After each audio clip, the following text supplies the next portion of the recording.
రాష్ట్రంలో గత 2-3 రోజులుగా సింగరేణి టెండర్ల కుంభకోణం, ముఖ్యమంత్రి గారు మంత్రుల మధ్య వాటాల పంచాయతీలు మనం చూస్తూ ఉన్నాం. అయితే మరికొన్ని దిమ్మ తిరిగే నిజాలు, మరికొన్ని కుంభకోణాలను ఈరోజు మీ ద్వారా ప్రజల ముందు, రాష్ట్ర ప్రజల ముందు ఉంచబోతా ఉన్నాం.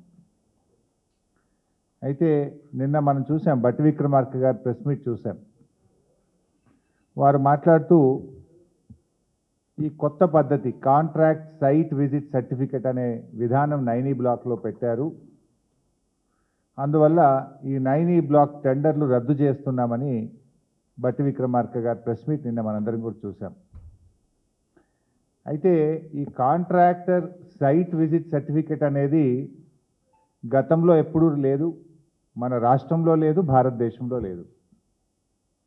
మన రాష్ట్రంలో ఈ సింగరేణిలో కాంట్రాక్టర్ సైట్ విజిట్ సర్టిఫికెట్ విధానం బీఆర్ఎస్ హయాంలో కానీ అంతకుముందు కానీ ఈ విధానం లేదు. అదేవిధంగా వెస్టర్న్ కోల్ ఫీల్డ్స్లో కానీ కోల్ ఇండియాలో కానీ ఇటువంటి విధానం లేనే లేదు. అయితే రేవంత్ రెడ్డి గారి ప్రభుత్వం వచ్చిన తర్వాత 2024వ సంవత్సరంలో ఈ సైట్ విజిట్ సర్టిఫికేట్ విధానాన్ని సింగరేణిలో తెచ్చింది రేవంత్ రెడ్డి గారి ప్రభుత్వం. రేవంత్ రెడ్డి గారి ప్రభుత్వం ఈ విధానం తెచ్చిన తర్వాత మొట్టమొదటి బెనిఫిషరీ ఎవరు? రేవంత్ రెడ్డి బావమరిది సృజన్ రెడ్డి. ఆయన కంపెనీ శోధా కన్స్ట్రక్షన్కే ఈ సైట్ విజిట్ సర్టిఫికేట్ వచ్చిన తర్వాత మొదటి టెండర్ దక్కింది. ఇది 2024లోనే ఈ సైట్ విజిట్ సర్టిఫికేట్ విధానాన్ని తీసుకొచ్చారు. ఈ సైట్ విజిట్ సర్టిఫికేట్ విధానం వచ్చిన తర్వాత సింగరేణిలో 6 టెండర్లు జరిగితే 6 టెండర్లు కూడా +7% టెండర్లు వారి వారి అనుయాయులకు కట్టబెట్టడం జరిగింది. ఈరోజు భారతదేశంలో పరిస్థితి ఏంది? ఓబీ కోల్ బ్లాక్ టెండర్లు ఎక్కడ జరిగినా ఈ దేశంలో, అది కోల్ ఇండియాలో కానీ వెస్టర్న్ కోల్ ఫీల్డ్స్లో కానీ కాంగ్రెస్ ప్రభుత్వం రాకముందు సింగరేణిలో కానీ ఎనీ కోల్ బ్లాక్ టెండర్ -10 నుంచి -22% పోతుంది. -10 నుంచి -22% పోతున్నారు కాంట్రాక్టర్లు. సింగరేణిలో కూడా ఈ కాంగ్రెస్ ప్రభుత్వం రాకముందు గత బీఆర్ఎస్ హయాంలో -7, -8, -10, -20 పోతుండే. ఇప్పుడు కూడా ఈ దేశంలో వెస్టర్న్ కోల్ ఫీల్డ్స్ కానీ కోల్ ఇండియాలో కానీ ఎనీ ఓబీ టెండర్ -10 to -22 ఉంటుంది.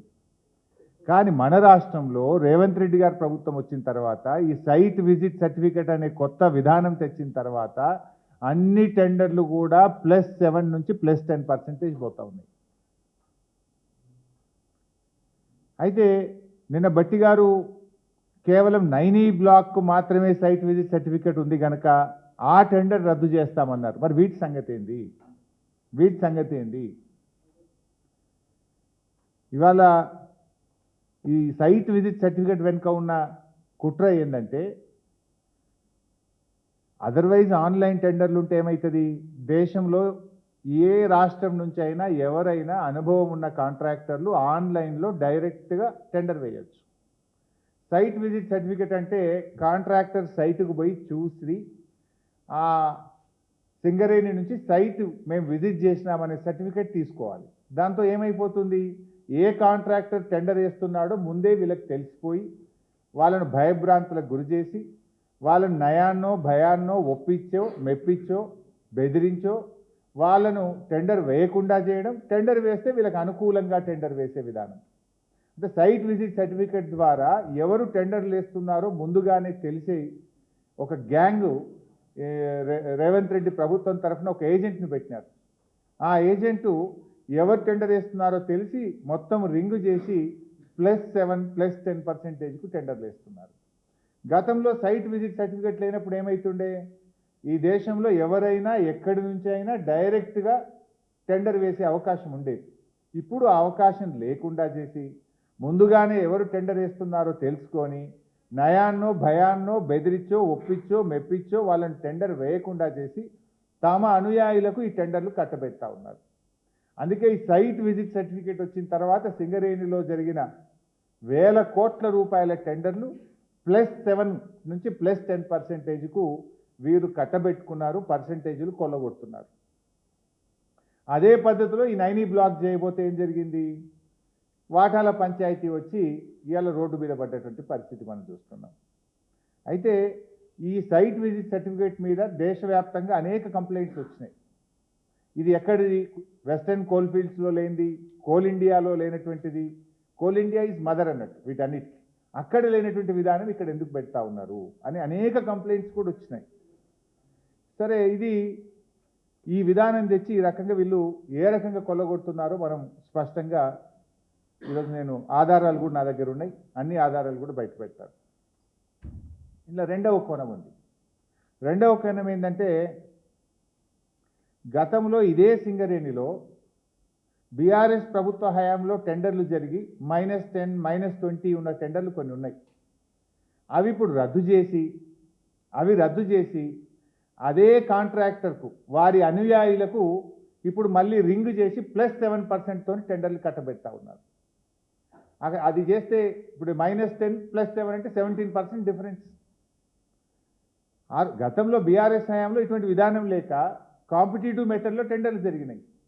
ఆ టెండర్లను రద్దు చేసి వీళ్ళంతా కూడా కూడబలుక్కొని అదే కాంట్రాక్టర్లకు ఆ కంపెనీ పేరు మీద కాకుండా వాళ్ళ సిస్టర్ కన్సర్న్ వాళ్ళ అనుయాయులకు ఈరోజు +7 మీద టెండర్లు కట్టబెట్టి కమిషన్లు కొల్లగొడతా ఉన్నారు.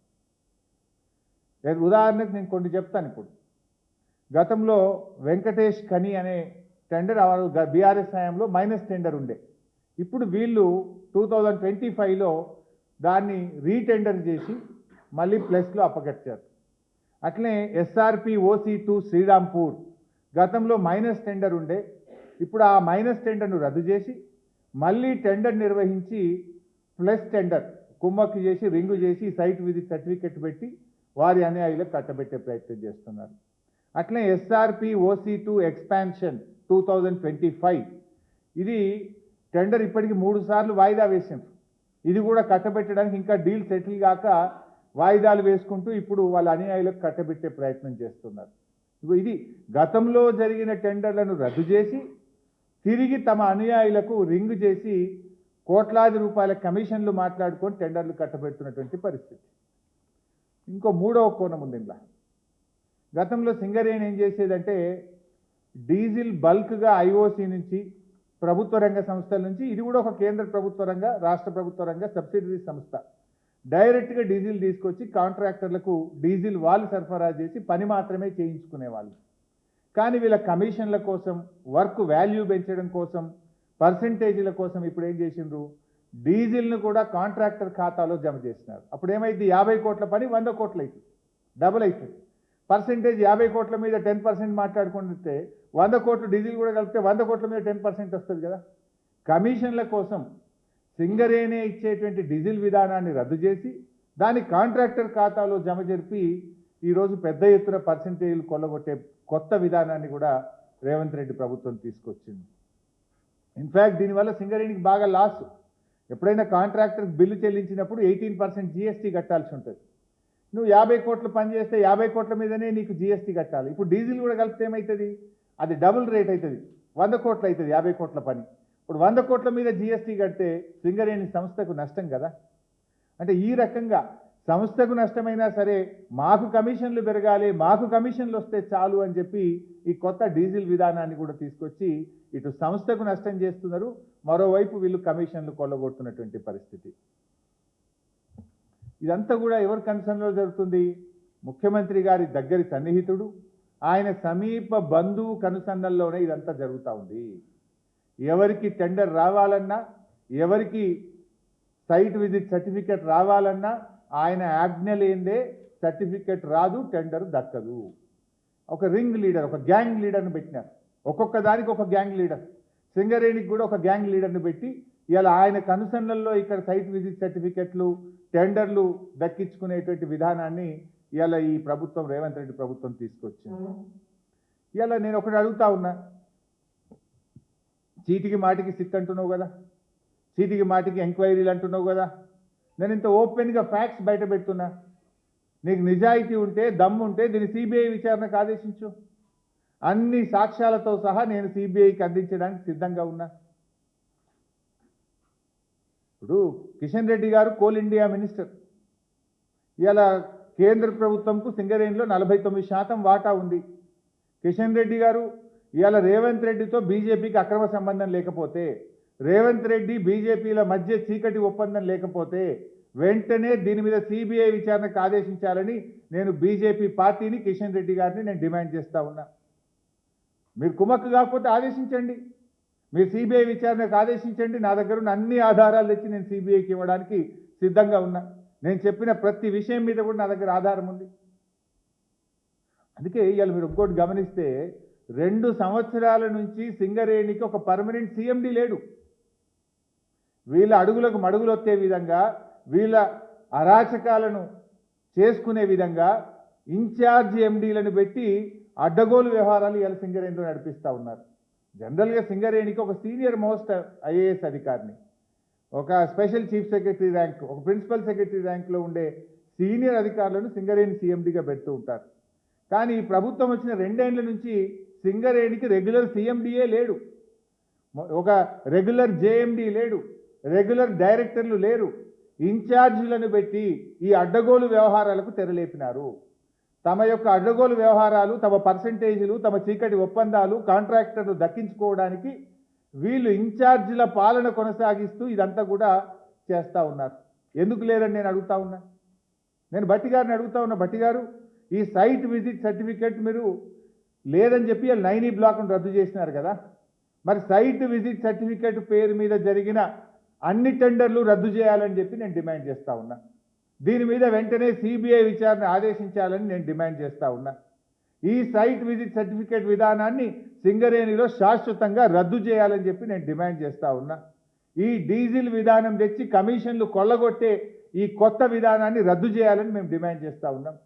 సింగరేణికి ఒక నిజాయితీ కలిగిన ఒక ఉన్నత అధికారిని సీఎండీగా శాశ్వత ప్రాతిపదికన నియమించాలని చెప్పి కూడా ఈరోజు మేము డిమాండ్ చేస్తూ ఉన్నాం. మరి అదేవిధంగా నేను గతంలో కూడా ఒకసారి చెప్పిన, ఈ సింగరేణి సంగతి ఏమో ఇట్లా ఉన్నది. గతంలో ఈ క్యాబినెట్ ఒక దండుపాలెం మూట అని చెప్పి నేను ఆరోపిస్తే నా మీద ఈ మంత్రులంతా కూడా విరుచుకపడ్డారు నా మీద. ఇప్పుడు నేను అడుగుతున్నా, మీ దండుపాలెం మూట కాకపోతే ఏంది? మీరే బయటపడుతున్నారు కదా, తన్నుక చేస్తున్నారు కదా. ఇప్పుడు ఈ 9E బ్లాక్ టెండర్లలో ముఖ్యమంత్రి వర్సెస్ భట్టి గారు వర్సెస్ కోమటిరెడ్డి కదా, ముగ్గురు దండుకుంటేనే కదా ఇదంతా విషయం బయటకు వచ్చింది. ఇలా బొగ్గు టెండర్లలో, సింగరేణి టెండర్లలో రేవంత్ రెడ్డి గారు వర్సెస్ భట్టి గారు వర్సెస్ కోమటిరెడ్డి గారు.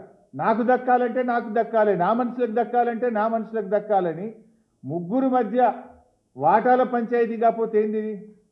పాపం మధ్యలో ఐఏఎస్ అధికారులు, జర్నలిస్టులు బలిపశువులు అయిపోయారు. మీ వాటాల పంచాయతీకి, మీ టెండర్ల పంచాయతీకి, మీ కాంట్రాక్టర్ల పంచాయతీకి ఐఏఎస్ అధికారులను ఎందుకు బలి చేస్తున్నారు? జర్నలిస్టులను ఎందుకు బలి చేస్తున్నారు? మీరు తన్నుక సచ్చింది నిజం, వాటాల కోసం కొట్టుకున్నది నిజం, నాకంటే నాకు టెండర్ అని చెప్పి తన్నుకున్నది నిజం. దీంట్లో జర్నలిస్టులు ఏం పాపం చేసిండ్రు? ఇది ముగ్గురు అనుకున్నారు.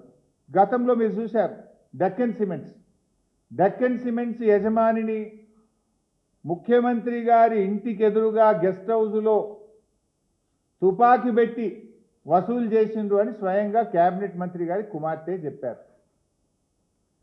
అది ఎవరు చేసిండ్రు? ముఖ్యమంత్రి గారికి అత్యంత సన్నిహితుడు రోహిన్ రెడ్డి గారు చేసిండ్రు అని చెప్పి మంత్రి గారి కుమార్తె చెప్పింది. అంటే మీరు అక్కడేం జరిగింది? ముఖ్యమంత్రి వర్సెస్ కొండా సురేఖ గారు. ఏం పంచాయతీ? వ్యాపారవేత్తల దగ్గర తుపాకులు పెట్టి బెదిరించిన, వసూలు చేసిన డబ్బుల్లో వాటా పంచాయతీ. అక్కడేమో డెక్కన్ సిమెంట్స్ యాజమాని ఇచ్చిన డబ్బుల్లో వాటాల పంచాయతీతోని ముఖ్యమంత్రికి దేవాదాయ శాఖ, అటవీ శాఖ మంత్రి మధ్యలో పంచాయతీ చూశాం. మరో పంచాయతీ టెండర్ల పంచాయతీ. సమ్మక్క సారక్క మేడారం టెండర్లలో దేవాదాయ శాఖ టెండర్లు పిలిచి టెండర్లు ఫైనల్ చేస్తే తనకు దక్కలేదని, పొంగులేటి గారి కంపెనీకి దక్కలేదని టెండర్లే రద్దు చేసి దేవాదాయ శాఖ నుంచి ఆ టెండర్ల విధానాన్ని R&B శాఖకు బదిలీ చేసి టెండర్లు దక్కించుకున్నది పొంగులేటి గారి కంపెనీ కాదా? అంటే సమ్మక్క సారక్క టెండర్ల విషయంలో దేవాదాయ శాఖ మంత్రి సురేఖ గారు, పొంగులేటి శ్రీనివాసరెడ్డి గారు ఇద్దరి మధ్యలో వైరం మనం ఓపెన్గా వాటాల కోసం కాంట్రాక్టర్ల కోసం పోరాడుకున్నది మనం చూడలేదా? దేవాదాయ శాఖ టెండర్లు పిలిచింది నిజం, టెండర్లు వేరే కాంట్రాక్టర్కు దక్కింది నిజం, తనకు దక్కలేదని ఆ టెండర్లు రద్దు చేసింది నిజం, దేవాదాయ శాఖ నుంచి R&B శాఖకు టెండర్లు పిలిచే అవకాశం ఇచ్చింది నిజం, ఆ టెండర్ పొంగులేటి కంపెనీ దక్కించుకున్నది నిజం. ఇంత ఓపెన్గా కాంట్రాక్టర్ల కోసం ఇద్దరు మంత్రుల మధ్య తగువు చూశాం. ఆ తర్వాత ముఖ్యమంత్రి గారు వర్సెస్ జూపల్లి గారు. నా అల్లునికి కావాలంటే నా కొడుకు కావాలి, అదేమంటారు చూడు, హాలోగ్రామ్ టెండర్ సీల్. హాలోగ్రామ్ టెండర్లలో అల్లుడికి కావాలని మంత్రి గారు, కొడుకు కావాలని మంత్రి గారు, అల్లుడికి కావాలని ముఖ్యమంత్రి గారు. ఇద్దరి మధ్య పంచాయతీ ఎక్కడికి పోయింది? పాపం ఒక నిజాయితీ గల అధికారి, ఒక IAS అధికారి బలైపోయిన పరిస్థితి. ముఖ్యమంత్రి గారు వర్సెస్ ఎక్సైజ్ మంత్రి గారు, హాలోగ్రామ్ టెండర్ల పంచాయతీ. మొన్న చూసినాం, కోమటిరెడ్డి గారిని కూడా చూసినాం. అరే నేను అసెంబ్లీలోనే చెప్పినా, ఇక ఒక్క సినిమాకు కూడా అనుమతి ఇచ్చేదే లేదు, ప్రివ్యూ షో లేదు, రేట్లు పెంచేది లేదు, నేను సంతకం పెట్టకుండానే జీవోలు వస్తున్నాయని ఆయన బహిరంగంగా చెప్పిండు. వీడియోలు మనందరం చూసినాం. అంటే సినిమాలకు ప్రివ్యూ షోలు రేట్లు పెంచుకునే దాంట్లో వాటాల పంచాయతీ, ముఖ్యమంత్రి వర్సెస్ కోమటిరెడ్డి గారు. ఇది నేను చెప్పలే, కోమటిరెడ్డి గారే చెప్పిండ్రు. ఏం జరుగుతుంది రాష్ట్రంలో? ప్రజలు గమనిస్తున్నారండి. టెండర్ల పంచాయతీ, వాటాల పంచాయతీ, కమిషన్ల పంచాయతీ, బెదిరించి సంపాదించుకున్న డబ్బులు పంచుకోవడంలో పంచాయతీ. What's happening in the state? ప్రజలు మీరు ఇచ్చిన 6 గ్యారెంటీలు చూసి కదా మిమ్మల్ని గెలిపించింది. 6 గ్యారెంటీలు అటకెక్కినాయి, వాటాల పంచాయతీలు ముందుకు వచ్చినాయి. వాటాల కోసం తనఖా చేస్తున్నారు మీరంతా. అరే మొన్న చూసినాం కదా, ఆయన పేరేంది, మన AICC నాయకులు సంపత్ కుమార్ గారు డైరెక్ట్ కాంట్రాక్టర్ని బెదిరించేసిండు. 8 కోట్లు ఇస్తావా అని పేపర్లలో చదివినాం మనం. 8 కోట్లు ఇచ్చేదాకా కాదు అని వాళ్ళను కొట్టుడు, బండ్లు గుంజుకునుడు. కాంట్రాక్టరే స్వయంగా పోలీస్ డిపార్ట్మెంట్కు కంప్లైంట్ ఇచ్చిండు కదా. ఏది యాక్షన్, ఏది సిట్, ఏది? మా జర్నలిస్టులను వేధించడానికి సిట్టు, ప్రతిపక్ష పార్టీ BRSను వేధించడానికి సిట్ల మీద సిట్లు, కమిషన్ల మీద కమిషన్లు. మరి వీటి మీద సిట్లేవి, కమిషన్లేవి? నేను అడుగుతున్నా, కాకీ బుక్ అందరికీ సమానమే అని నీతులు చెప్పే DGP శోధర్ రెడ్డి గారు, మీ కాకీ బుక్ కాకెత్తుకపోయిందా? ఎక్కడ పోయింది? కాంట్రాక్టర్ డైరెక్ట్గా పోలీస్ స్టేషన్లో కంప్లైంట్ ఇస్తే ఇప్పటికి ఎందుకు అరెస్టులు అయితలేవు? ఏమైంది కాకీ బుక్కు? సజ్జనార్ బాగా మాట్లాడినావు కదా, మొన్న జర్నలిస్టులను బెదిరించినావు కదా. ఎమర్జెన్సీ ఉంటే మీరు ఇక్కడ ఉంటారా, నేను మీతో మాట్లాడతానా, మీరంతా జైల్లో ఉంటారని జర్నలిస్టులనే బెదిరించే ధోరణితో మాట్లాడినావు కదా. ఏమైంది నీ రూల్ బుక్కు? సజ్జనార్ నీకు ఇవేం కనబడతలేవా? నేను అడుగుతా ఉన్నా. ఇది ఒక దండుపాలెం ముఠా తయారైపోయింది. రాష్ట్రం పరువు తీస్తూ ఉన్నారు మీరు. Telangana the best state in the country అని కేసీఆర్ గారు చూపించారు. పెట్టుబడులకు స్వర్గధామంగా కేసీఆర్ గారు చూపించారు. అద్భుతమైన పురోగతి సాధించింది తెలంగాణ రాష్ట్రం కేసీఆర్ గారి నాయకత్వంలో. మీరు వచ్చిన తర్వాత వాటాల పంచాయతీలు, కాంట్రాక్టుల పంచాయతీలు, బెదిరింపులు, భూ కబ్జాలు, దీంట్లో మీరు ప్రగతి సాధిస్తూ ఉన్నారు. ప్రజలు అన్ని గమనిస్తున్నారు. ఇంకో మాట వచ్చింది మొన్న మీడియాలో, రేవంత్ రెడ్డి తెలియకుండానే సిట్టేసిండ్రు. అంటే రేవంత్ రెడ్డే హోమ్ మినిస్టరు, రేవంత్ రెడ్డే ముఖ్యమంత్రి. రేవంత్ రెడ్డి తెలియకుండా సిట్టు పడుతుందా? ఎట్లొచ్చింది ఆ సిట్టు? ఒకవేళ రేవంత్ రెడ్డి తెలియకుండా సిట్టే వస్తే ముఖ్యమంత్రిగా యు ఆర్ ఫెయిల్. ముఖ్యమంత్రిగా నువ్వు ఫెయిల్. నీకు పాలన మీద పట్టు లేదు, నీకు పరిపాలన మీద పట్టు తప్పింది. నువ్వు ముఖ్యమంత్రిగా పనికిరావు ఆ కుర్చీకి. నీకు తెలియకుండా సిట్ వచ్చింది నిజమే అయితే నువ్వు ముఖ్యమంత్రిగా కుర్చీకి పనికిరావు. You are failed to administer the state. మీరేమన్నా సర్కార్ నడుపుతున్నారా, సర్కస్ నడుపుతున్నారా? ముఖ్యమంత్రి తెలియకుండానే సిట్ వస్తుందా?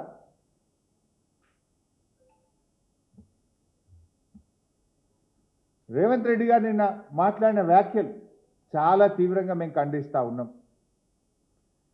బీఆర్ఎస్ జెండా గద్దెలు కూల్చాలని మాట్లాడుతుండు.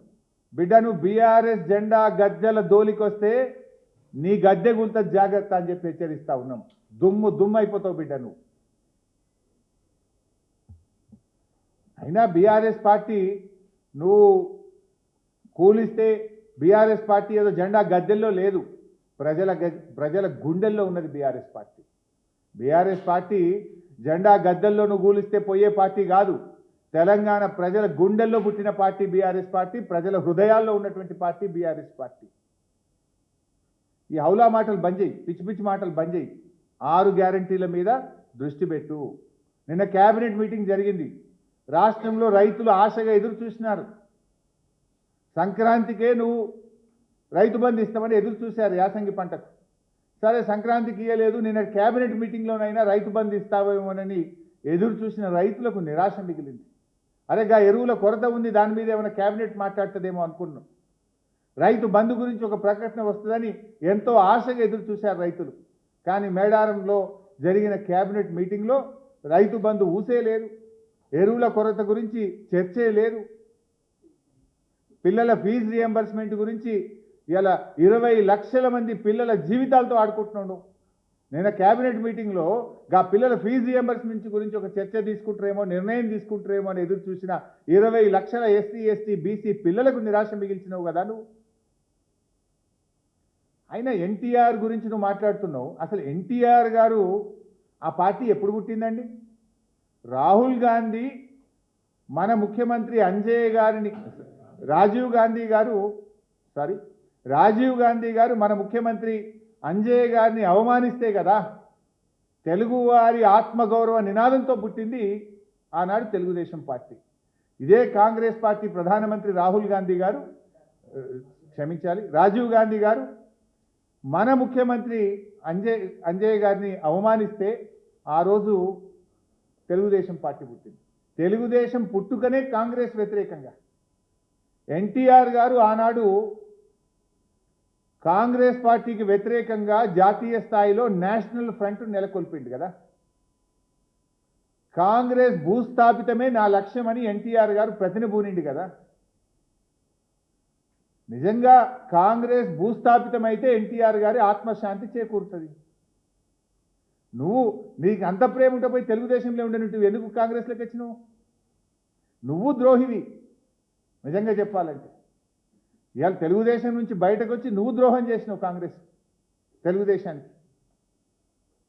ఇవాళ నువ్వు ఎన్టీఆర్ గురించి మాట్లాడే అర్హత ఉందా? ఎన్టీఆర్ జీవితం అంతా కాంగ్రెస్ వ్యతిరేకంగా పోరాడింది. గల్లీ నుంచి ఢిల్లీ దాకా కాంగ్రెస్ వ్యతిరేకంగా పోరాడింది. ఆ ఎన్టీఆర్ గారు ఎప్పుడు ఆత్మశాంతి చేకూరుతుందంటే కాంగ్రెస్ ఈ రాష్ట్రంలో భూస్థాపితమైతే ఎన్టీఆర్ గారి మనశ్శాంతి జరుగుతుంది. సో ఇప్పటికైనా నువ్వు ఏది పడుతుంది, ఎక్కడ పోతే ఏ రోడ్డు కాడ ఖమ్మంలో పోతే ఏదో 4 ఓట్లు వస్తాయని చెప్పి తెలుగుదేశం జెండాలతో నువ్వు మీటింగ్లో మాట్లాడుతున్నావు. ఇలా అసలు నువ్వు ఉన్నది కాంగ్రెస్లా. తెలుగుదేశం ఎవరితో ఉన్నది ఈరోజు? కేంద్రంలో బీజేపీ ప్రభుత్వంతో ఉన్నది తెలుగుదేశం పార్టీ. మరి కాంగ్రెస్ దేశం మొత్తం బీజేపీ వ్యతిరేకంగా పోరాడుతుంది. నువ్వు ఎవరితో కలిసి పనిచేస్తున్నావు? BJP TDP is one. ఇలా కేంద్రంలో అధికారం పంచుకుంటున్నారు, రాష్ట్రంలో బీజేపీ టీడీపీ అధికారం పంచుకుంటున్నారు. ఆ టీడీపీతో నువ్వు అంటగాగడం అంటే బీజేపీతో అంటగాగడమే కదా, బీజేపీతో నువ్వు సంబంధం పెట్టుకోవడమే కదా. నువ్వు ఏ రకంగా మాట్లాడుతున్నావు? అసలు నువ్వు తెలుగుదేశంను పోరాడిందే కాంగ్రెస్ వ్యతిరేకంగా, ఆ తెలుగుదేశం గురించి మాట్లాడుతావు. ఆ తెలుగుదేశం ఈరోజు బీజేపీతో అంటగాగుతున్నది. మరి ఆ బీజేపీతో నువ్వు ఇలా అక్రమ సంబంధం పెట్టుకునే విధంగా అక్రమంగా అన్యాయంగా నువ్వు మాట్లాడుతున్నటువంటి పరిస్థితి. ఇలా సిచ్యువేషన్ ఎట్లయిపోయిందంటే రాష్ట్రంలో ఈ అవుట్సోర్సింగ్ కాంగ్రెస్ అవుట్సోర్సింగ్ సీఎంకు అసలైన కాంగ్రెస్ వాదుల మధ్య ఇలా పచ్చగడ్డి వేస్తే బగ్గుమనేటువంటి పరిస్థితి ఏర్పడ్డది. పాలించమని ప్రజలు అవకాశం ఇస్తే దోపిడీ సొమ్ము కోసం ఇవాళ కొట్టుకుంటా ఉన్నారు. ఇవాళ ప్రజలను, ఈ రాష్ట్రాన్ని, పాలనను గాలికి వదిలేసినటువంటి పరిస్థితి ఉంది. సో మళ్ళీ మేము ఫైనల్గా డిమాండ్ చేసేది ఒక్కటే, భట్టి గారు 9 టెండర్లు రద్దు చేశారు, సంతోషం. మరి ఏ విధానం కోసం మీరు రద్దు చేశారు? సైట్ విజిట్ సర్టిఫికెట్ అనే విధానం తప్పు అనే దాని మీద మీరు రద్దు చేసింది. ఆ విధానంతో ఇప్పటికీ 6 టెండర్లు జరిగినాయి, 6 కూడా ప్లస్ టెండర్లు అయినాయి. అన్ని టెండర్లు రద్దు చేయండి, సైట్ విజిట్ సర్టిఫికెట్ను రద్దు చేయండి, మొత్తం వ్యవహారం మీద వెంటనే సిబిఐ విచారణకు ఆదేశించాలని నేను కేంద్ర మంత్రి కిషన్ రెడ్డి గారిని డిమాండ్ చేస్తా ఉన్నాను. Thank you.